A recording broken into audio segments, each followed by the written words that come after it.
Good morning. It is so beautiful out here. I'm so glad that you could join me daily this week as we look at the words from Calvary. This Holy Week, as we reflect upon the words from the cross, let us remember and be thankful to Jesus for his work on the cross.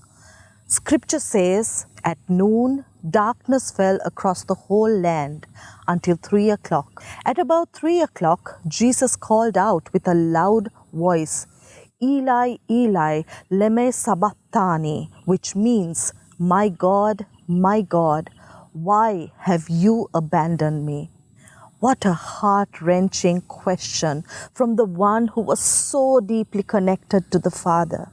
These same words resound in Psalm 22, where we see the heart cry of a community. In the words of Jesus, we hear the heart cry of humanity. His heart cry echoes with ours as we too struggle at times in our suffering and feel abandoned and alone. You may be crying out to God, my God, why have you abandoned me? I can't take this anymore. Why is this happening to me? I feel so alone. You may be crying out, especially during the struggles of this last year. If you are in a season of suffering, know that you are not alone. Jesus has been through greater suffering than any one of us, and he identifies with each of us. We are not alone. This heart-wrenching cry reminds us that Jesus is united with us through our suffering. Scripture tells us over and over again that suffering is inevitable in this earthly life. Let's remind ourselves today what Jesus said in John 16:33. I have told you all this so that you may have peace in me. Here on earth you will have many trials and sorrows, but take heart, because I have overcome the world. Remember that your suffering is temporary. It will pass. Find peace in Jesus amidst your suffering and trust that God will mold you and shape you as he has promised. The Old Testament says, cursed is he who hangs on a tree. Jesus hung on that tree, taking upon the curse of our sin, our shame, our suffering. And as he did that, he felt alienated, abandoned, and alone.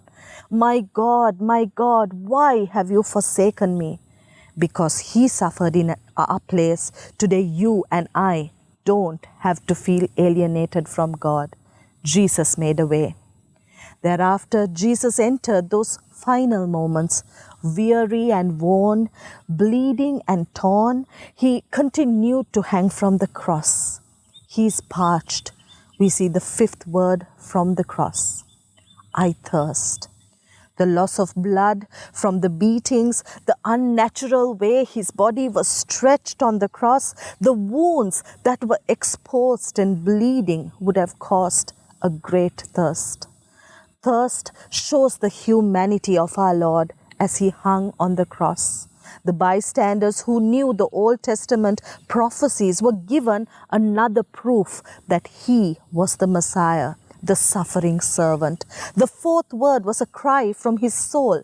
The fifth, a cry from his physical body.